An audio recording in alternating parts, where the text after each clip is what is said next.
ನಿಮ್ಮ ಮನೆ ಬಾಗಿಲಿಗೆ ನ್ಯೂಸ್ 18 ಕನ್ನಡ ಬಂದಿದೆ. ನಿಮ್ಮ ಸಮಸ್ಯೆಗಳಿಗೆ ಧ್ವನಿಯಾಗಲು, ನಿಮ್ಮ ಸಮಸ್ಯೆಗಳನ್ನು ಕೇಳಲು, ಆಡಳಿತ ನಡೆಸುವವರ ಗಮನವನ್ನು ನಿಮ್ಮತ್ತ ಸೆಳೆಯಲು, ನಿಮ್ಮ ಸಮಸ್ಯೆಗಳಿಗೆ ಪರಿಹಾರವನ್ನು ಹುಡುಕಲು, ಆ ಮೂಲಕ ನಿಮ್ಮೂರಲ್ಲಾಗಬೇಕಾದ ಬದಲಾವಣೆಯನ್ನು, ಅಭಿವೃದ್ಧಿಯನ್ನು, ಸಮಸ್ಯೆಗಳಿಗೆ ಪರಿಹಾರವನ್ನು ಖಾತ್ರಿಪಡಿಸೋದಕ್ಕೆ ನಾವು ಬಂದಿದ್ದೇವೆ. ಇದೇ ಹೊತ್ತಿನ ವಿಶೇಷ ನಮ್ಮೂರಲ್ಲಿ ನ್ಯೂಸ್ 18. ನಾನು ಆಶಕ್ ಮುಲ್ಕಿ.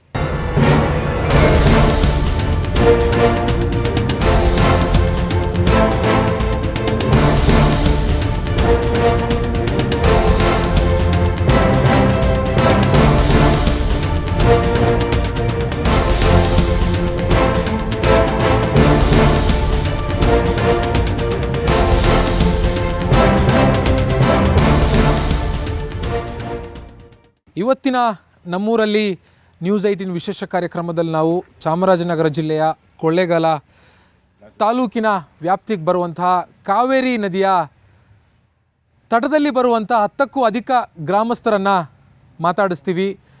ಈ 10ಕ್ಕೂ ಅಧಿಕ ಗ್ರಾಮಸ್ಥರೇನಿದ್ದಾರೆ, ಇವರ ಗ್ರಾಮಗಳಿಗೆ ಇವರು ಪ್ರತಿ ವರ್ಷ ಯಾವಾಗೆಲ್ಲ ನದಿಯಲ್ಲಿ ನೀರು ಜಾಸ್ತಿ ಆಗುತ್ತೋ ಅವಾಗೆಲ್ಲವೂ ಕೂಡ ಇವರು ಪ್ರವಾಹ ಮತ್ತು ನೆರೆಯ ಭೀತಿಯಲ್ಲಿ ಬದುಕುವಂತಾಗೋದು. ಈಗಾಗಲೇ ಸಾಕಷ್ಟು ಬಾರಿ ಇವರು ನೆರೆ ಪ್ರವಾಹಕ್ಕೆ ತುತ್ತಾಗಿ ಹಲವು ಸಮಸ್ಯೆಗಳನ್ನು ಎದುರಿಸ್ತಾ ಇದ್ದಾರೆ.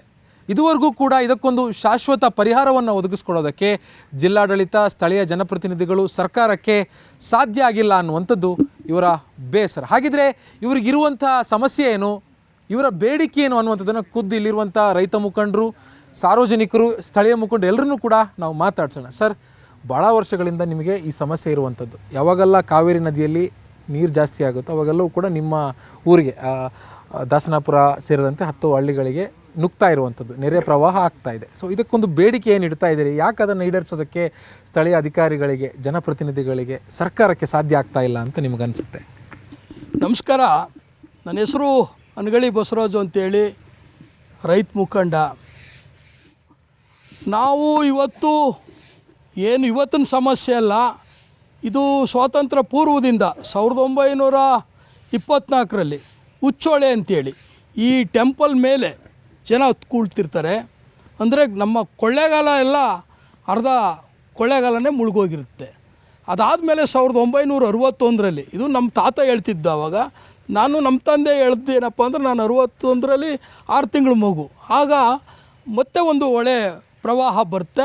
ಆ ಸಂದರ್ಭದಲ್ಲಿದ್ದಂಥ BD ಜತ್ತಿಯವರು ಮುಖ್ಯಮಂತ್ರಿಗಳು ನಮ್ಮ ಅನಗಳಿ ಗ್ರಾಮಕ್ಕೆ ಹೊಸ ಅನಗಳಿ ಅಂತೇಳಿ ಕೊಳ್ಳೇಗಾಲದ ಪಕ್ಕದಲ್ಲಿ ಸೈಟ್ ಕೊಡ್ತಾರೆ.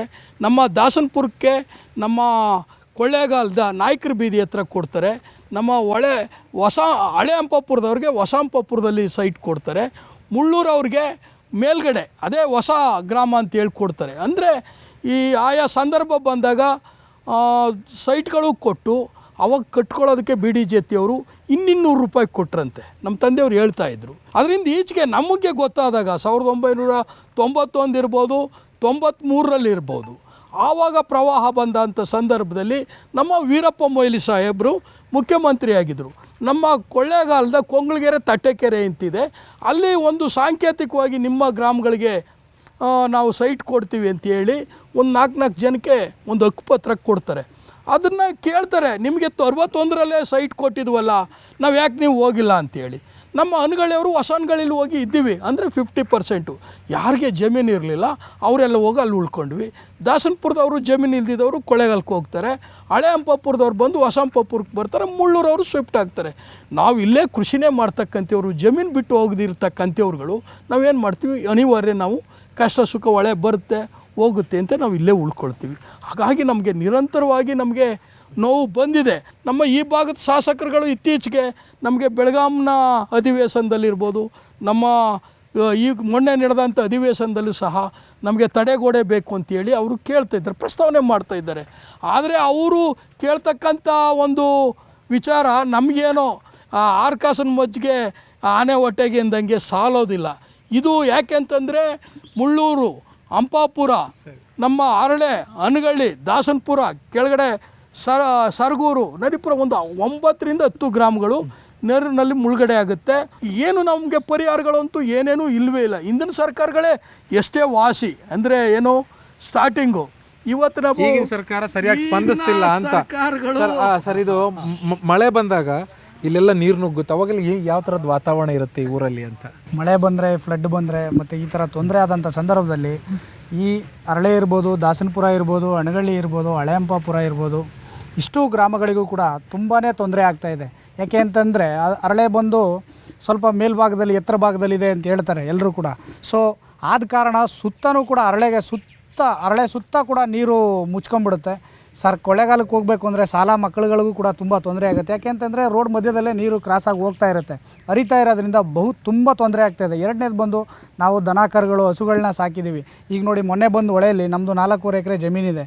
ಸೊ ಎಲ್ಲ ಹುಲ್ಲೆಲ್ಲ ಕುಚ್ಕೊಂಡು ಹೋಗಿದೆ. ಇದಕ್ಕೆ ಯಾರೂ ಪರಿಹಾರವನ್ನು ನೀಡ್ತಾ ಇಲ್ಲ ನಮಗೆ. ಅಟ್ಲೀಸ್ಟು ಹುಲ್ಲನ್ನಾರು ಖರೀದಿ ಮಾಡಿ ಹಸು ಕರುಗಳಿಗೆ ಒಂದು ಮೇವಾಗಲಿ ಅನ್ನೋದಕ್ಕೂ ಕೂಡ ಯಾರು ಕೂಡ ಬಂದು ಸ್ಪಂದಿಸ್ತಾ ಇಲ್ಲ. ಎರಡನೇದು ಮತ್ತು ಇಲ್ಲಿ ನಮಗೆ ಕರೆಂಟ್ನ ವ್ಯವಸ್ಥೆನೂ ಕೂಡ ತುಂಬ ತೊಂದರೆ ಆಗ್ತಿದೆ. ರೈತಾಪಿ ಕುಟುಂಬ ಅಂದ ತಕ್ಷಣ ವಿದ್ಯುತ್ ಬೇಕು. ವಿದ್ಯುತ್ ಅಂದ ತಕ್ಷಣ ಇಲ್ಲಿ IP ಸೆಟ್ ತೆಗೆದ ತಕ್ಷಣ ಕರೆಂಟೇ ಇಲ್ಲ. ಎಷ್ಟೋ ಮೋಟ್ರ್ಗಳು ಮುಳುಗೋಗಿದೆ. ಇಲ್ಲಿ ಯಾರೂ ಕೂಡ ಇಲ್ಲಿ ಬಂದು ಕೇಳ್ತಾ ಇಲ್ಲ. ಇದು ತೊಂದರೆ ಆಗ್ತಾಯಿದೆ ಸರ್. ಸರ್, ಅಂದರೆ ಭಾಳ ವರ್ಷಗಳಿಂದ ಇದೇ ಹೋರಾಟವನ್ನು ಮಾಡ್ಕೊಂಬಂದಿದ್ದೀರಿ. ಯಾರೂ ನಿಮ್ಮ ನೋವನ್ನು, ಆತಂಕವನ್ನು ಕೇಳೋರಿಲ್ಲ ಅನ್ನೋಂಥ ಪರಿಸ್ಥಿತಿಯಲ್ಲಿ ಈಗ ನಮ್ಮ ಮುಖಂಡದ ರಾಜ ನಮ್ಮ ಬಸವರಾಜರು ಹೇಳೋದೆಲ್ಲ 100% ಸತ್ಯ. ಯಾಕಂದರೆ ಪ್ರತಿ ವರ್ಷ ನಮ್ಮ ರೈತರು ಇಲ್ಲಿ ಪಾಪ ತುಂಬ ಬಡವರು, ಎಲ್ಲ ರೈತರು ಕೂಲಿ ಕಾರ್ಮಿಕರು ಇರೋದ್ರಿಂದ ಏನಾಗ್ತದೆ ನೋಡಿ, ಪ್ರತಿ ವರ್ಷ ಈ ಹಡ್ಡೋಳೆ ಅಂತ ಒಂದು ಬರುತ್ತೆ, ಅಂಪಾಪುರದಿಂದ ಒಂದು ಕ್ರಾಸಾಗಿ 1000 ಎಕರೆ ಮುಚ್ಚೋಗ್ತದೆ. ಆವಾಗ ಭತ್ತ, ಕಬ್ಬು, ಜೋಳ, ತರಕಾರಿ ಎಲ್ಲನೂ ಬೆಳೆದಿರ್ತಾರೆ, ಎಲ್ಲ ನಾಶ ಹೋಗುತ್ತೆ. ನೋಡಿ, ಲಾಸ್ಟ್ ಇಯರ್ 2 ಸಾರಿ ಬಂದಿದೆ, ಒಂದು ವಾರದ 2 ಸಾರಿ ಬಂದಿದೆ ಒಳ್ಳೆ. ಈ ಸಾರಿ ಮೊನ್ನೆ ಒಂದು ವಾರದಲ್ಲಿ ಒಂದು ಸಾರಿ ಬಂತು. ಹೀಗಾಗಿ ದಯವಿಟ್ಟು ಸರ್ಕಾರದವರು ಈ ಕಡೆ ಗಮನ ಹರಿಸಿ ತಡೆಗೋಡೆ ಮಾಡಿ ರೈತರಿಗೆ ಒಳ್ಳೆಯ ಕಾರ್ಯವನ್ನು ಮಾಡಿಕೊಡ್ಬೇಕು. ಹಾಗಾದರೆ ನಾವು ಎಲ್ಲ ಇಲ್ಲಿ ಬದುಕೋದಕ್ಕೆ ಚೆನ್ನಾಗಿರುತ್ತೆ ನೋಡಿ. ಸರ್, ಪ್ರತಿ ವರ್ಷ ಮಳೆ ನೀರು ನಿಮ್ಮ ಊರಿಗೆ ನುಗ್ಗಿದಾಗ ಕೃಷಿ ಬೆಳೆ ಎಲ್ಲ ನಾಶ ಆಗೋಗುತ್ತೆ. ಯಾವುದೇ ಪರಿಹಾರ ಅಂತ ಅಂಥದ್ದು ಯಾವುದು ಬಂದಿಲ್ಲ ನೋಡಿ, ಯಾರಿಗೂ ಬಂದಿಲ್ಲ ನೋಡಿ. ಒಟ್ಲು ಹಾಕೊಂಡಿದ್ರು ಎಲ್ಲ ಮುಳುಗೋಗಿದೆ ನೋಡಿ. ಇಡೀ ತಂತ್ರಜ್ಞಾನದಲ್ಲಿ ಭಾಳ ಮುಂದಿರುವಂಥ ರಾಜ್ಯ, ದೇಶ ಕೂಡ ಒಂದು ತಡೆಗೋಡೆ ಕಟ್ಕೊಡೋಕ್ಕಾಗಲ್ಲ ಅಂತಂದರೆ ಸರ, ಇಲ್ಲಿ ನಾವು ದಾಸನಪುರದವರು, ಇಲ್ಲಿ ನಮ್ಮದು ಒಂದೇ ಡ್ಯಾಮ್ ನೀರು ಆಗಿದ್ರೆ ನಮಗೆ ಏನೂ ತೊಂದರೆ ಆಯ್ತಿರಲಿಲ್ಲ ಸರ್. ಇದು KRS ನೀರು ಮತ್ತು ಕಬಿನೆ ನೀರು ಈ 2ರಿಂದ ಬರ್ತಿರ್ಬೇಕಾರೆ ನಾವು ಈ ದಾಸನಪುರ ಹತ್ರ ತುಂಬ ತೊಂದರೆ ಇದೆ ಸರ್. ಯಾಕಂದ್ರೆ ಲೆಫ್ಟ್ ಹೋದ್ರೆ ಅರಳೆಯಿಂದ ನೀರು ನುಗ್ಗುತ್ತಾ ಸರ್. ನೆಕ್ಸ್ಟು ಅಂಪಾಪುರದಿಂದ ರೈಟಿಗೆ ಬಂದ್ರೆ ಅಂಪಾಪುರದಿಂದ ನೀರು ನುಗ್ಗುತ್ತಾ ಸರ್. ತೊಂದರೆ ಆಗಿರೋದು ದಾಸನಪುರಕ್ಕೆ ಸರ್. ದಾಸನಪುರಕ್ಕೆ ಅಂತ ನಾನು ಒಂದೂ ಹೇಳ್ತಿಲ್ಲ. ಈ ಸರಿ ಹಳೆಂಪಾಪುರ, ಅರಳೆ, ಇಲ್ಲಿ ಹಳೆಯನಗಳ್ಳಿ ಮತ್ತು ಮುಳ್ಳೂರು ಈ ಭಾಗ ತುಂಬ ತೊಂದರೆ ಆಯ್ತು ಸರ್. ಯಾಕಂದರೆ ಒಂದು ಡ್ಯಾಮ್ನಾಗಿದ್ರೆ ಏನೋ ತಮಗೆ ತೊಂದರೆ ಆಯ್ತಿರಲಿಲ್ಲ ಸರ್. ಇದು KRS ಕಬಿನಿ 2 ಮಿಕ್ಸಾಗಿ ಬಂದ್ರಿಂದ ತುಂಬ ತೊಂದರೆ ಇದೆ ಸರ್. ಇದಕ್ಕೆ ಮುಂದಕ್ಕೆ ನೀವೇನು ಮಾಡಬೇಕು ಅದನ್ನು ನೀವು ಮಾಡ್ಕೊಂಡು. ಅಂದರೆ ಅಲ್ಲಿ KRS ಅಲ್ಲಿ ಸುಮಾರು 1.5-2 ಲಕ್ಷ ಕ್ಯೂಸೆಕ್ ನೀರು ಅಂತ ಈ ಕಡೆ ಸಂಪೂರ್ಣ ನೀರು ಬಿಟ್ರೆ ಅಡ್ಡೊಳೆ ಬರುತ್ತೆ ಸರ್. ಇನ್ನೊಂದು 50,000 ಕ್ಯೂಸಸ್ ನೀರು ಜಾಸ್ತಿ ಬಿಡ್ತು ಅಂತಂದ್ರೆ ಊರು ಖಾಲಿ ಮಾಡ್ಬೇಕಾಯ್ತ ಸರ್. ಊರು ಖಾಲಿ ಮಾಡಿ ಎಲ್ಲಿಗೆ ಹೋಗ್ತೀರಿ? ಎಲ್ಲದು ಸರ್, ಗಂಜಿ ಕೇಂದ್ರಕ್ಕೆ ಸಿಕ್ಕಿದ್ರೆ ಹೋಗ್ಬೇಕಾಗತ್ತ ಸರ್. ಗೌರ್ಮೆಂಟ್ ಬಂದು ನಮ್ಮ ಯಾರು ಕರ್ಕೊಯ್ತಾರೆ ಮಾಡ್ತಾರ ಸರ್. 3 ಹೊತ್ತು ಊಟ ಕೊಡ್ತಾರೆ. ಹೋಗಲ್ಲ ಒಂದು 4 ನೀರೇ ತೆಗೆದೋದ್ಮೇಲೆ ಹೋಗ್ಯಪ್ಪ ಮನೆಗೆ ಅಂತ ಕಳಿಸ್ತಾರೆ. ನಾವು ರೈತರು, ನಮಗ್ ನೀವು ಯಾರು ಊಟ ಹಾಕೋದು ಬೇಡ, ನಮ್ಗೆ ಪರಿಹಾರ ಕೊಡಿ, ನಾವೇ ಊರಿಗೆ ಬೇಕಿದ್ರೆ ಊಟ ಹಾಕ್ತೀವಿ ಸರ್. ಹಂಗಿಲ್ಲ ಸರ್, ಇವಾಗ ವರ್ಷ ಬರೀ ಇದೇ ಗೋಳು ನಮ್ಗೆ, ಇದೇ ಗೋಳು. ಇನ್ನು ನೆಕ್ಸ್ಟ್ ವರ್ಷನೂ ಇದೇ ಗೋಳು, ನೆಕ್ಸ್ಟ್ ಮುಂದಿನ ವರ್ಷನೂ ಇದೇ ಗೋಳು. ಪ್ರತಿ ವರ್ಷ 1991ನೇ ಇಸ್ವಿಯಿಂದ ಬರೀ ತೊಂದರೆನೇ ಸಿಗಿಸ್ಕೊತಿದ್ದ. ಇದು 5 ಗ್ರಾಮಗಳು ಬರೀ ತೊಂದರೆನೇ ಸಿಗುತ್ತೆ. ಇದಕ್ಕೆ ಯಾರು ನಮಗೆ ಬಂದು ಏನ ಎತ್ತಲ ಅಂತ ಯಾರು ಕೇಳೋರಿಲ್ಲ. ತಡೆಗೋಡೆ ನೀರು ಮುಡಿಸಿ ಅಂತ ಸುಮಾರು ವರ್ಷದಿಂದ ಕೇಳ್ತಿರೋದು ಸರ್. ಅವ್ರು ಯಾರು ಮಾಡ್ತಿಲ್ಲ. ಹೇಳ್ದಂಗೆ ಹೇಳಿ, 1924ರಿಂದನೇ ಅವ್ರ ಅಜ್ಜ ಅವ್ರ ತಂದೆಗೆ ಹೇಳಿದ್ರು, ಇವ್ರ ತಂದೆ ಇವ್ರಿಗೆ ಹೇಳಿದ್ರು. ಸುಮಾರು ಅಂದ್ರೆ ಹೆಚ್ಚು ಕಮ್ಮಿ 100 ವರ್ಷದ ಸಮಸ್ಯೆ ಸರ್ ಇದು. ಅಜ್ಜಿ, ಹೆಂಗೆ 100 ವರ್ಷದಿಂದ ಹಿಂಗೆ ಐತೆ ಪರಿಸ್ಥಿತಿ ಇಲ್ಲಿ? ಆಯ್ತು ಸರ್, ಇತ್ತು ಸರ್. ಈಗ ಏನ್ ಮಾಡ್ಬೇಕು ಅನ್ಕೊಂಡಿರಿ? ಎಲ್ಲ ನಮ್ಗೆ ಮನ ಬೇಕು ಸರ್. ಒಬ್ರು ಕಟ್ಸ್ಕೊಟ್ರ, ಒಬ್ರು ಕಟ್ಸ್ಕೊಂಡಿಲ್ಲ. ನಮ್ದು ನೋಡೋಳಲ್ಲಿ ಹೋಯ್ತಿತ್ತು ಮನೇಲಿ ಮಾಡ್ಕೊಡಿ ಅಂತ ದೊಡ್ಡವ್ರು ಹೇಳಿದ್ರೋಳೆ, ಒಬ್ರು ಮಾಡ್ಕೊಂಡಿಲ್ಲ. ಈಗ ನಿಮ್ಮ ಕಾಲದಲ್ಲಿ ನಮ್ಗೆ ಮನೆ ಆಗ್ಬೇಕು. ಇಲ್ಲಿ ನೆರೆ ಎಲ್ಲ ಬಂದ್ರೆ ಹೆಂಗಿರುತ್ತೆ ವಾತಾವರಣ? ನೀರ್ ನುಗ್ಗುತ್ತಾ ಇಡೀ? ಎಲ್ಲ ನುಗ್ಗಿ ಅಲ್ಲಿ ಕೊಳ್ಳಗಾಲಕ್ಕೆ ಹೋಯ್ತು ಮೇಲೆ. ಕೊಳ್ಳಗಾಲಕ್ಕೆ ಅವಾಗ ಏನ್ ಮಾಡ್ತೀರಿ? ಅಲ್ಲಿ ಸ್ಕೂಲ್ ಮನೇಲಿ ಊಟ ಕೊಡ್ತಾರ 3 ಹೊತ್ತು ಅಷ್ಟೇ. ಇದು ಕಳಿಸ್ಬಿಡ್ತಾರೆ. ನಮ್ಮ ಬಂದು ಇದ್ದು ತೊಳೆದು ಬೆಳಗಿ ಅದು ಅಷ್ಟು ಕಟ್ ಮಾಡಿ ಎಲ್ಲ ಮೆಕ್ಕಲೆಲ್ಲ ಮೆತ್ಕೊಂಡು ತೊಳತೀವಿ ಸರ್. ತೊಳೆದ್ಬಿಟ್ಟು ಇದ್ಕತ್ತೀವಿ. ನಮಗೆ ಮನಿಲ್ಲ, ಹೊಸಿದ ಜನಕ್ಕೆ ಕೊಟ್ಟರು ಹೊಸಿದ ಜನಕ್ಕೆ ಇಲ್ಲ. ಎಲ್ಲಿಗೆ ಹೋಗಮ್ಮ ಎತ್ತಕ್ಕೆ ಹೋಗಮ್ಮ ನಡ್ರಿ ನಾನು ತೋರಿಸ್ಕೊಡ್ತೀನಿ ಈಗ ನಾನು. ಇಲ್ಲಿ MLA ಬರ್ತಾರಾ? MLA ಅಧಿಕಾರಿಗಳು ಯಾರು ಬರ್ತಾರಾ? ನಾಯಕರು ಯಾರು ಬರ್ತಾರಾ? ಪೊಲೀಸ್ನವ್ರು ಬರ್ತಾರಾಳೆ ಉಡಿ ಅಂದ್ಬಿಡ್ತಾರೆ, ಒಳಗೆ ಸೇರಿಸ್ಬಿಡೋದಿಲ್ಲ, ಹೊಂಟೋಯ್ತಾರ ಅಷ್ಟೇ ನೋಡಿ. ಈಗ ನೀರು ಈ ಹೊಳೆಯಿಂದ ನದಿಯಿಂದ ನೀರು ಮೇಲೆ ಬಂದಾಗ ಏನು ಮಾಡ್ತೀರಿ? ಮೇಲ್ ಬಂದ್ರೆ ಹೊಂಟೈತಿ ಮೇಲೆ ಕೊಳಗಲ್ಕ ಬಂದು ಕರ್ಕೊಯ್ತಾರ ಅವರು. ಅವರೇ ಬಂದು ಕರ್ಕೊಂಡು ಹೋಗ್ತಾರೆ. ಪೊಲೀಸ್ನವ್ರು ಬಂದು ಮನ್ ನುಗ್ತಾರಾಳೆ. ನಾನು ಹೋಗೋದೇ ಇಲ್ಲ, ನಾ ಸತ್ರು ಸರಿ ಇದ್ರು ಸರಿ ಅಂತ ಸುಮ್ಮನೆ ಇದ್ಕತ್ತೀನಿ. ಯಜಮಾನ್ರೆ, ಹೆಂಗೆ ಇಲ್ಲಿ ನೆರೆ ಎಲ್ಲ ಬಂದ್ರೆ ಹೆಂಗಿರುತ್ತೆ ವಾತಾವರಣ? ಎಲ್ಲ ಸರ್ ಇಲ್ಲಿ ಎಲ್ಲ ಬರೀ ಇದಾಗುತ್ತೆ ಸರ್. ಇಲ್ಲಿ ಒಳ ಬಂದಾಗ ಬರೀ ನಮಗಿದೆ ಗೋಳು, ಯಾವಾಗಲೂ ಬರೀ ಒಳ ಬಂದಾಗ ಎಲ್ಲ ಬರೀ ಇದೆ ಗೋಳು. ಅದು ದಾಸನಪುರ ಮತ್ತು ಹಂಪಾಪುರ, ಮುಳ್ಳೂರು, ಅರಳಿ, ಅಣಗಳಿ ಇವರೆಲ್ಲ ಬರೀ ನಮಗೆ ಬಸ್ಲು ನಷ್ಟ ಎಲ್ಲ ಬರೀ ಇದೆ ಆಗೋದು. ಎಲ್ಲ ಬರೀ ಯಾರು ಬಂದು ಕೇಳಲ್ಲ, ಯಾರು ಬಂದು ಕೇಳೋದಿಲ್ಲ. ಯಾವ ಫಸಲು ಹೋದ್ರೂ ನಷ್ಟನೂ ಕೊಡೋಲ್ಲ, ಪರಿಹಾರನೂ ಕೊಡೋಲ್ಲ ಯಾರು. ಅವ್ರು ಬರ್ತಾರೆ, ನೋಡ್ಕೊತಾರೆ, ಹೋಗ್ತಾರೆ ಅಷ್ಟೇ. ಇನ್ನು ಮುಖ ಇದೇನು ಮಾಡೋದಿಲ್ಲ. ಒಳ ಬಂದಾಗ ಮಾತ್ರ ಬರ್ತಾರೆ, ಇನ್ನು ಬಾಕಿಗೆ ಯಾವುದೂ ಬರೋದಿಲ್ಲ. ಇಷ್ಟೆಲ್ಲ ನಡೀತದೆ. ಏನು ಮಾಡಿದ್ರಿ? ಅದಕ್ಕೊಂದು ತಡೆಗೋಳೇನಾದ್ರು ಹಾಕಿ ಏನಾದ್ರು ಮಾಡಿಕೊಟ್ರೆ ಏನಾದ್ರು ಮಾಡ್ಬೋದು. ಅಂದ್ರೆ ಜೋರಾಗಿ ಮಳೆ ಬಂದರೂ ಕಷ್ಟ ನಿಮಗೆ, ಮಳೆ ಯಾವ್ದು ಬಂದರೂ ಕಷ್ಟನೇ ಸರ್ ಇದು. ಜೋರಾಗಿ ಮಳೆ ಬಂದಿಲ್ಲ ಅಂದ್ರೆ ಬೆಳೆ ಬೆಳೆಯೋಕ್ಕಾಗಲ್ಲ. ಬೆಳೆ ಬೆಳೆಯೋಕ್ಕಾಗಲ್ಲ. ಜೋರಾಗಿ ಮಳೆ ಬಂದ್ರೆ ಇಲ್ಲಿ ನೆರೆ ತಡೆಯೋಕ್ಕಾಗಲ್ಲ. ಆಗಲ್ಲ. ಆ ಥರ ಪರಿಸ್ಥಿತಿಲಿರೋದು. ಏನು ಮಾಡಿದ್ರಿ? ಇವತ್ತಿನಿಂದಲೇ ಇದು ಸುಮಾರು ವರ್ಷದಿಂದ ಬರೀ ಇದೇ ಕೆಲಸ. ಏನು ಪರಿಹಾರ? ಇದಕ್ಕೆ ಏನು ಪರಿಹಾರ ಈಗ? ಅದೇ ಸರ್, ಈ ತಡೆಗೊಳಕ್ಕೆ ಹಾಕಿ ಮಾಡಿದ್ರೆ ಸ್ಟೇ ಮಾಡ್ಕೊಂಡು ಸ್ವಲ್ಪ ವ್ಯವಹಾರ ಮಾಡ್ಕೋಗ್ಬೋದು. ಅಲ್ಲದೆ ಹೋದ್ರೆ ಇನ್ನೇನು ಮಾಡೋಕ್ಕಾಗಲ್ಲ. ಬರ್ತದೆ, ಹೋಯ್ತದೆ. ಬಂದಾಗ ಮಾತ್ರ ಬರ್ತಾರೆ ಅಧಿಕಾರಿಗಳು, ಇದು ಮಾಡೋದು ಅಷ್ಟೇ ಕೆಲಸ. ನಮ್ಮನೆ ಬರ ಅಷ್ಟೇ ಅನುಭವಿಸ್ಬೇಕು ಅಷ್ಟೇ. ಯಾವ ವರ್ಷವೂ ಈಗ ಇನ್ನೆಲ್ಲ ನೀರು ಕಮ್ಮಿ ಐತಿವಿ, ಯಾರೂ ಬರೋದಿಲ್ಲ. ನೀರು ಬಂದಾಗ ಮಾತ್ರ ಬರ್ತಾರೆ ಅಷ್ಟೇ ಅಧಿಕಾರಿಗಳು. ಏನು ಮಾಡ್ತಾರೆ? ಯಾರು ಬರಲ್ಲ. ಏನು ಬರಲ್ಲ ಸರ್. ಏನು ಬೆಳಿತೀಯಣ? ಏನು ಮಾಡ್ತೀವಿ ಕೆಲಸ? ಆಯ್ತಾಯ್ತಲ್ಲ, ನಿಮ್ಮ ಕೆಲಸ ಏನು ಮಾಡ್ತೀರಿ? ಕೆಲಸ ಏನು ಮಾಡ್ತೀರಿ? ಕೂಲಿ ಕಮಲ ಮಾಡ್ತೀವಿ. ಕೂಲಿ ಮಾಡ್ತೀರಾ? ಈಗ ಮತ್ತೆ ನೆರೆ ಎಲ್ಲ ಬಂದಾಗ ಏನು ಮಾಡ್ತೀರಿ? ಕೊಳ್ಳೆಗಾಲಕ್ಕೆ ಹೋಗ್ತೀರಿ. ಯಜಮಾನ್ರೆ ಸರ್, ಇದು ಈಗ ನಮ್ಮ ಬಸವರಾಜಪ್ಪ ಅವ್ರು ಹೇಳಿದ್ದೆಲ್ಲ ಅಷ್ಟು ಇಂಪಾರ್ಟೆಂಟು. ಈಗ ನಮಗೆ ನೈರ್ಮಲ್ಯ ಪರಿಸರ ಚೆನ್ನಾಗಿರ್ಬೇಕು ಅಂದರೆ ನೋಡಿ, ಸೆಂಟ್ರಲ್ ಬೋಟ್ ನಿಲ್ಸ್ಕೊಂಡವ್ರೆ, ಅವ್ರಿಗೊಂದು ಕಡ, ಒಂದು ಸೋಫಾನ್ ಕಟ್ಟೆ, ಇವೆಲ್ಲ ಕ್ಲೀನ್ ಆಗಬೇಕು. ಈಗ ಸದ್ಯಕ್ಕೆ ನನಗೆ ತಿಳಿದ ಮಟ್ಟಕ್ಕೆ. ಇನ್ನು ಬಾಕಿದೆಲ್ಲ ಅವ್ರು ಹೇಳಿದಷ್ಟು ನಮಗೆ ಅದಕ್ಕೋಸ್ಕರ ಅದೇ ತಡೆಗೋಡೆ. ಈಗ ತಡೆಗೋಡೆ ಕಟ್ಟಿದ್ರೆ ನೀರು ಬರೋದು ನಿಲ್ಲುತ್ತಾ? ತಡೆಗೋಡೆ ಕಟ್ಟಿದ್ರೆ ಒಳಗಡೆ ಹೋಗುತ್ತೆ ನೀರು. ತಡೆಗೋಡೆ ಹಾಕಿದರೆ ಆ ಕಡೆ ಈ ಕಡೆ ಸೈಡ್ ಹೋಗಲ್ಲ, ಒಳಗಡೆ ನುಗ್ಗುತ್ತೆ, ಕ್ಲೀನಾಗಿ ಹೋಗುತ್ತೆ. ಏನು ಮಟ್ಟ ಬರ್ಬೋದು, ಅದಕ್ಕೋಸ್ಕರ ಮತ್ತು ಪ್ರಮಾಣ ಇಳಿಕೆ ಆಗುತ್ತೆ. ಇಳಿಕೆ ಆಗುತ್ತೆ. ಅದಕ್ಕೋಸ್ಕರ ಅಲ್ಲ ಸರ್, ಒಂದು ಕಡೆಯಿಂದ ನಿಮ್ಮ ಈ ನೀರು ಬಂದು ಮನೆಯೊಳಗಡೆ ನುಗ್ಗುತ್ತೆ, ಅದೆಲ್ಲ ಒಂದು ಕಡೆ. ಇನ್ನೊಂದು ಕಡೆ ಏನು ಅಂತಂದ್ರೆ ಸಾವಿರಾರು ಎಕರೆ ಕೃಷಿ ಜಮೀನು ಬೆಳೆ ನಾಶ ಆಗುತ್ತಲ್ಲ ಸರ್, ಅದಕ್ಕೆ ಯಾರು ಹೊಣೆ? ಸರ್, ಇವಾಗ ತಡೆಗೋಡೆ ಅಂತ ಮಾಡಿದ್ರೆ ನೀರು ಆನೆಗೆ ಚಡ್ಡಿ ಹೊಲಿಸ್ದಂಗೆ ಆಗುತ್ತೆ. ಬರೀ ಇಲ್ಲಿ ಮಾತ್ರ ತಡೆಗೋಡೆ ಹಾಕ್ತೀರಾ, ಅದರಿಂದ ಮೇಲಕ್ಕೆ ಏನು ಮಾಡ್ತೀರಾ? ಕೆಳಗಡೆ ಏನು ಮಾಡ್ತೀರಾ?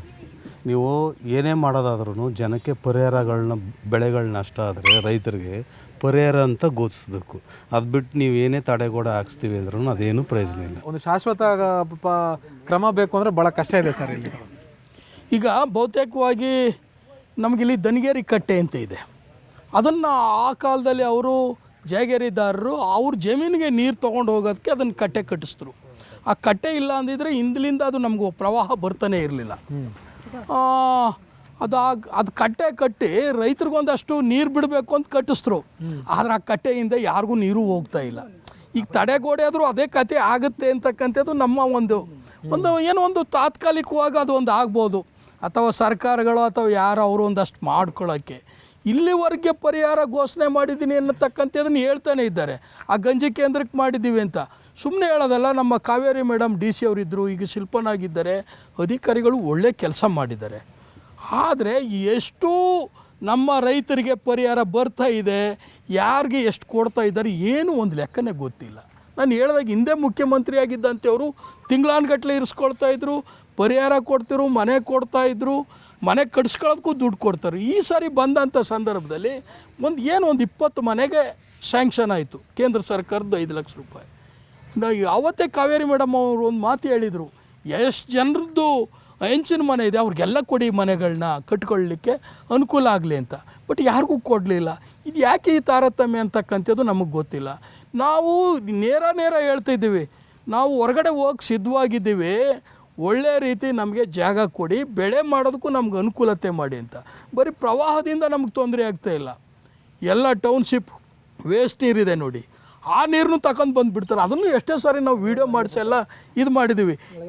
ಪ್ರವಾಹ ಬಂದರೆ ಇದು ತುಂಬ್ಕೊಳ್ಳುತ್ತೆ, ಈ ಕಡೆಯಿಂದ ಬರುತ್ತೆ. ಇಲ್ಲ ಆ ಕಡೆಯಿಂದ ಮಳೆ ಬಂದರೆ ಆ ನೀರುಗಳು ಮೇಲ್ಗಡೆಯಿಂದ ಬರ್ತಾರೆ. ಈಗ ಒಂದು NH ರಾಷ್ಟ್ರೀಯ ಹೆದ್ದಾರಿ ಮಾಡಿದ್ರು, ಅದು ನಮ್ಗೆ ಇನ್ನೂ ತಡೆಗೋಡೆ ಆಗಿಬಿಡ್ತು. ಮೇಲ್ಗಡೆ ಬಂದರೂ ತುಂಬ್ಕೊಳ್ತೀವಿ, ರೈತರು ಮುಳುಗೋಯ್ತಾ ಇದ್ದೀವಿ, ಕೆಳಗಡೆಯಿಂದ ಬಂದರೂ ತುಂಬ್ಕೊಳ್ತೀವಿ. ಇವ್ರಿಗೇನು ವೈಜ್ಞಾನಿಕವಾಗಿ ಇವ್ರಿಗೆ ಯಾವ ರೀತಿ ಮಾಡಬೇಕು ಅನ್ನೋದೇ ನಮ್ಮ ಸರ್ಕಾರಗಳಿಗೆ, ನಮ್ಮ ಅಧಿಕಾರಿಗಳಿಗೆ ಗೊತ್ತಿಲ್ವೋ ನಮಗೆ ಭಾಳ ಆಶ್ಚರ್ಯ ಆಗ್ತಿದೆ. ನಾನಾದರೂ ಹೇಳ್ತಿದ್ದೀನಿ, ಇವರು ಟೆಕ್ನಿಕಲ್ಲು ಅದು ಇದು ಅಂತ ನಮ್ಮ ಅಧಿಕಾರಿಗಳು ಮಾಡೋದು ಇವರು ಒಂದು ದುಡ್ಡು ಮಾಡ್ಕೊಳ್ಳೋದಕ್ಕೆ. ನಾವು ನೇರ ಹೇಳ್ತೀವಿ, ನೀವು ಯಾವುದೇ ಒಂದು ಫಂಡ್ ರಿಲೀಸ್ ಮಾಡಿದ್ರೆ ಒಂದು ಅಟ್ ಎ ಟೈಮ್ ಮಾಡಿ, ಕೆಲಸ ಶುರು ಮಾಡಿ. 1-2 ತಿಂಗಳು 3 ತಿಂಗಳಲ್ಲಿ ಮುಗಿಸಿ.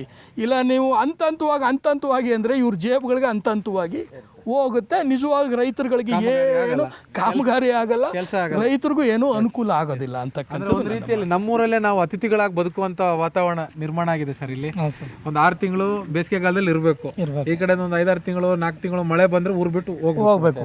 ಅದೇ ಸರ್ ಈ ಪರಿಸ್ಥಿತಿ ಆಗಿರೋದು. ನಾವು ಜೀವನ ಇವಾಗ ಇಲ್ಲಿ ಬಂದು ಬೆಳೆಗಳು ಮತ್ತು ಭೂಮಿಗಳು ಎಲ್ಲಿ ಫಸಲು ತೆಗಿತಾರೆ ಅಲ್ಲೆಲ್ಲ ನೀರು ತುಂಬ್ಕತ್ತೆ. ಅದು ಒಂದು ಮುಗೀತು.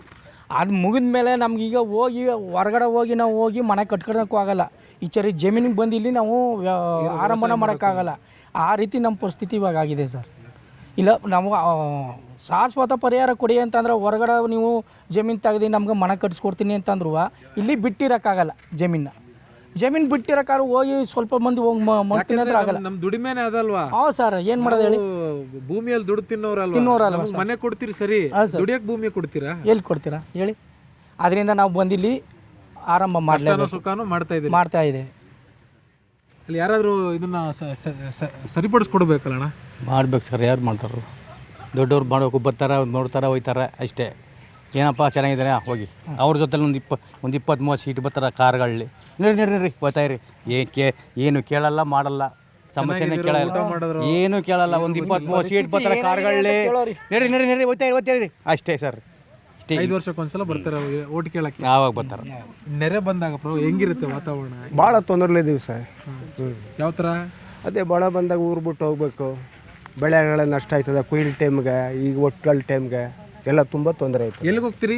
ಕೊಳ್ಳೇಗಾಲಕ್ಕೆ ಹೋಗ್ತೀವಿ. ಕೊಳ್ಳೇಗಾಲಕ್ಕೆ ಗಂಜಿ ಕೇಂದ್ರ ರೆಡಿ ಮಾಡ್ತಾರೆ, ಅಲ್ಲಿಗೆ ಹೋಗ್ತೀರಿ. ಅವಾಗ 5-6 ತಿಂಗಳು ನೀವೇನು ಕೆಲಸ ಏನು ಮಾಡಂಗಿಲ್ಲ, ದುಡಿಮೆ ಏನಿಲ್ಲ ಸರ್, ಏನು ಮಾಡೋಂಗಿಲ್ಲ.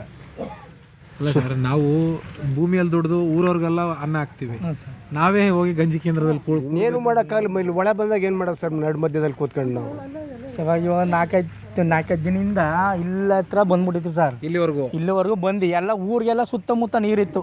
ಆವಾಗಲೇ ಯಾರೋ ಬಂದು ಏನೋ ಎತ್ತಲ ಅಂತ ನಮ್ಗೆ ಕೇಳೋರಿಲ್ಲ. ಇನ್ನು ಜಾಸ್ತಿ ಏನಾರು ಫುಲ್ ಜಾಸ್ತಿ ಬಂದ್ಬಿಟ್ರೆ ಆವಾಗ ಜೀಪ್ ಎತ್ಕೊಂಡು ಬರ್ತಾರ ಸರ್. ಬಂದ್ಬಿಟ್ಟು ನಮ್ಗೆ ನೋಡ್ತಾರ ಸರ್, ಬನ್ನಿಯಪ್ಪ ಗಂಜಿ ಕೇಂದ್ರ ಮಾಡಿ ನಡ್ರಿ ಅಂದ್ಬಿಟ್ಟು ಕರ್ಕೊಂಡ್ಬಿಡ್ತಿದ್ದಾರೆ ಅಷ್ಟೇ ಸರ್. ಭಾಳ ಬೇಸರದ ಸಂಗತಿ ಅಣ್ಣ ಯಜಮಾನ್ರೆ, ಭಾಳ ಬೇಸರ. ತುಂಬ ಬೇಸರ ಇದೆ ಸರ್. ಏನು ಮಾಡೋದು, ಈ ಭಾಗದಲ್ಲಿ ಪರಿಸ್ಥಿತಿ ಈ ಥರ ಇದೆ. ಜನಪ್ರತಿನಿಧಿಗಳು ಮುಂದಿನ ದಿನದಲ್ಲಾದ್ರೂ ಇದ್ರ ಬಗ್ಗೆ ಗಮನ ಹರಿಸಿ ಸಾರ್ವಜನಿಕರಿಗೆ ತೊಂದರೆ ಆಗದ ರೀತಿಯಲ್ಲಿ ಅನುಕೂಲ ಮಾಡಿಕೊಡ್ಬೇಕು ಅಂತ ನಾವು ಮನವಿ ಮಾಡ್ಕೊಳ್ತೀವಿ ಸರ್. ಇಷ್ಟು ವರ್ಷಗಳಿಂದ ಹಿಂಗೆ ಬದುಕ್ತಾ ಇದ್ದಾರಲ್ಲ ಸರ್, ನಿಮ್ಮ ತಾತರ ಕಾಲದಿಂದ, ತಂದೆ ಕಾಲದಿಂದ, ಈಗ ನೀವು ಮತ್ತು ಮುಂದಕ್ಕೆ ನಿಮ್ಮ ಮಕ್ಕಳು ಸರ್. ಈಗ ಏನು ಹೇಳ್ತಾರೆ, ದೇಶ ಎಲ್ಲ ಏನು ಹೇಳ್ತಾರೆ ಇವರು, ರೈತ ದೇಶದ ಬೆನ್ನೆಲುಬು ಅಂತ ಹೇಳ್ತಾರೆ. ಎಲ್ಲಿ ಸರ್ ಬೆನ್ನೆಲುಬಿರೋದು? ಬೆನ್ನು ಮುರಿತಾ ಇದ್ದಾರೆ. ಯಾಕಂತ ಹೇಳಿದ್ರೆ ಇಲ್ಲಿ ಇಷ್ಟೆಲ್ಲ ಫ್ಲಡ್ ಬಂದು ಇಷ್ಟೆಲ್ಲ ತೊಂದರೆಯಾಗಿ ಸಮಸ್ಯೆಗಳಾದಾಗಲೂ ಬಂದು ಸ್ಪಂದಿಸಲಿಲ್ಲ ಅಂತಂದರೆ ಇವರು ದೇಶದಲ್ಲಿ ರೈತರ ಬೆನ್ನೆಲುಬು ಅಂತ ಬಾಯಿ ಮಾತಿಗಷ್ಟೇ ಹೇಳ್ತಾರೆ ಸರ್. ಯಾರು ಇದನ್ನು ಕೇಳೋರಿಲ್ಲ. ಸರಿಯಾದ ಬೆಲೆ ಇಲ್ಲ. ಈ ಸಾರಿ ಭತ್ತ ಬೆಳೆದಿದ್ದಾರೆ, ಕ್ವಿಂಟಲ್ಗೆ 2,000 ರೂಪಾಯಿ, 2,100 ರೂಪಾಯಿ. ಎಲ್ಲಿಗೆ ಹೋಗ್ಬೇಕು ಸರ್? ಒಂದು ಮೂಟೆ DAP ಬಂದು 1,450 ರೂಪಾಯಿ, 500 ರೂಪಾಯಿ. ಒಂದು ಮೂಟೆ 10-26 ಬಂದು ಎಷ್ಟು ಇಲ್ಲೆಲ್ಲ ಇಷ್ಟೆಲ್ಲ ಬೆಲೆಗಳು ಇಷ್ಟು ಜಾಸ್ತಿ ಆಗ್ತಿದ್ರು ಕೂಡ ರೈತನಿಗೆ ಯಾವುದೇ ರೀತಿಯಲ್ಲಿ ಅನುಕೂಲ ಆಗ್ತಾ ಇಲ್ಲ ಸರ್. ನೋಡಿ, ಈಗ ಹೋಟ್ಲು ಪಾತಿ ಮಾಡಿದ್ದಾರೆ. ಒಂದು ಮೂಟೆ ಭತ್ತ ಬಂದು 900 ರೂಪಾಯಿ ಇದೆ, 1,000 ರೂಪಾಯಿ ಇದೆ, 850 ರೂಪಾಯಿ ಇದೆ. ಸೊ ಫ್ಲಡ್ ಬಂತು, ಈಗ ಮುಳುಗೋಯ್ತು. ಇದನ್ನು ಕೇಳೋರು ಇಲ್ಲ. ಇಲ್ಲಿ ಇವರು ಹೊಟ್ಟೆಗೆ ಅನ್ನ ತಿಂತಾರೆ ಅನ್ನೋದನ್ನು ಬಿಟ್ಟು ದುಡ್ಡು ತಿನ್ನೋಕ್ಕಾಗತ್ತೆ ಸರ್? ಇಲ್ಲಿ ಬಂದು ರೈತರ ಹತ್ರ ಬಂದು ನೇರ ಬಂದು ಏನರಪ್ಪ ನಿಮ್ಮ ಕಷ್ಟ ಅಂತ ಕೇಳಿ ಅಟ್ಲೀಸ್ಟ್ ಒಂದು ಭತ್ತ ಹೋಗಿದೆ, ಒಂದು ಹೋಟ್ಲು ಪಾತಿ ಹೋಗಿದೆ, ಹುಲ್ಲು ಹೋಗಿದೆ, ಹಸು ಕರುಗಳಿಗೆ ಮೇವಿಲ್ಲ. ಇದಕ್ಕಾದರೂ ಬಂದು ಸ್ಪಂದಿಸ್ತಾ ಇದ್ದರೆ ಇನ್ನೇನಕ್ಕೆ ಇವರು ಇದ್ದಾರೆ ಅನ್ನೋದು ನಮ್ಗೆ ಅರ್ಥ ಆಗ್ತಾ ಇಲ್ಲ ಸರ್. ಈ ಥರ ಪರಿಸ್ಥಿತಿನಲ್ಲಿ ನಾವು ಬದುಕಂಥ ಪರಿಸ್ಥಿತಿಯಲ್ಲಿ ನಾವು ಇದ್ದೀವಿ. ಒಂದಲ್ಲ ಎರಡಲ್ಲ ಸರ್, ಸುಮಾರು 10 ಹಳ್ಳಿ. ಖಂಡಿತವಾಗೂ ಸರ್, ಮುಳ್ಳೂರು ಇರ್ಬೋದು, ಹಳೆ ಹಂಪಾಪುರ ಇರ್ಬೋದು, ದಾಸನಪುರ ಇರ್ಬೋದು, ಅರಳೆ ಇರ್ಬೋದು, ಹಳೆ ಅಣಗಳ್ಳಿ ಇರ್ಬೋದು, ಸರಗೂರು ಇರ್ಬೋದು, ದನಿಗೆರೆ ಇರ್ಬೋದು, ಇಷ್ಟು ಗ್ರಾಮಗಳಿಗೂ ನರಿಪುರ ಇರ್ಬೋದು, ಎಲ್ಲ ಕಡೆನೂ ಸುಮಾರು ಸಾವಿರಾರು ಎಕರೆ ಫ್ಲಡ್ಡಲ್ಲಿ ಮುಳುಗೋಗುತ್ತೆ ಸರ್. ತುಂಬ ತೊಂದರೆ ಇದೆ. ಇದನ್ನು ಸ್ವಲ್ಪ ತಡೆಗೋಡೆ ನಮ್ಮ ಹಿರಿಯರು ಹೇಳಿದ್ರು, ತಡೆಗೋಡೆ ಅಂತ ಹೇಳ್ತಾ ಇದ್ದಾರೆ. ಬಟ್ ಇದು ಬರೀ ಪ್ರಸ್ತಾವನೆ ಆಗ್ತಾ ಇದೆ ಅಷ್ಟೇ, ಇದು ಕಾರ್ಯರೂಪಕ್ಕೆ ಬರ್ತಾ ಇಲ್ಲ. 18.5 ಕೋಟಿಯನ್ನು ಬಿಡುಗಡೆ ಮಾಡಿದಾರೆ ಅಂತ ಅದಿನ್ನೇನೋ ಅನುಮೋದನೆ ಆಗಿದೆಯೋ ಇಲ್ವೋ ಅದು ಗೊತ್ತಿಲ್ಲ. ನಮ್ಮ ಸ್ನೇಹಿತರು ಹೇಳಿದ್ರು ಸರ್, ಆನೆಗೆ ಚಡ್ಡಿ ಹೊಲಿಸ್ದಂಗೆ ಆಗುತ್ತೆ ಅಂತ. ಖಂಡಿತ ಸತ್ಯ ಅದು. ಯಾಕೆ ಅಂತ ಹೇಳಿದ್ರೆ ಅದು ಏನು ಬಜೆಟು, ಅದು ಎಷ್ಟು ಕಿಲೋಮೀಟ್ರ್ ಹೋಗ್ತಾ ಇದೆ ಜನಗಳಿಗೆ. ಇದೀಗ ಮುಳ್ಳೂರಿಂದ ಹಿಡಿದು ಸರಗೂರವರೆಗೆ ಮಿನಿಮಮ್ 7 ರಿಂದ 8 ಕಿಲೋಮೀಟ್ರ್ ಇದೆ. ಇದೆಲ್ಲ ಫ್ಲಡ್ ಬರ್ತಕ್ಕಂಥ ಪ್ರದೇಶ. ಸೊ ಇಲ್ಲಿಗೆ ಏನು ಎಸ್ಟಿಮೇಟ್ ಇದೆ, ಇಂಜಿನಿಯರ್ಗಳು ಬರಬೇಕು. ಸುಮ್ಮನೆ ಎಲ್ಲೋ ಕುಂತು ಏನೋ ಒಂದು ಮಾತನಾಡಿದ್ರೆ ಅದು ಅರ್ಥ ಇರೋದಿಲ್ಲ ಸರ್. ಅದನ್ನು ಮೆಜರ್ಮೆಂಟ್ ತಜ್ಞರುಗಳಿದ್ದಾರೆ, ಅವರು ಸೈಂಟಿಫಿಕ್ ಆಗಿ ತಜ್ಞರುಗಳಿದ್ದಾರೆ. ಅದನ್ನು ಬಂದು ಅವಲೋಕನ ಮಾಡಿ ಅನಂತರ ಅದನ್ನು ಮಾಡಿದ್ರೆ ತುಂಬ ಒಳ್ಳೆಯದಾಗ್ತದೆ ಸರ್. ಜನ ಇನ್ನೂ ಎತ್ತರಕ್ಕೆ ಬೆಳೆಸ್ತಾರೆ. ಸೊ ಇಲ್ಲ ಅಂದರೆ ಕೈ ಬಿಟ್ಬಿಡ್ತಾರೆ ಸರ್, ಖಂಡಿತ.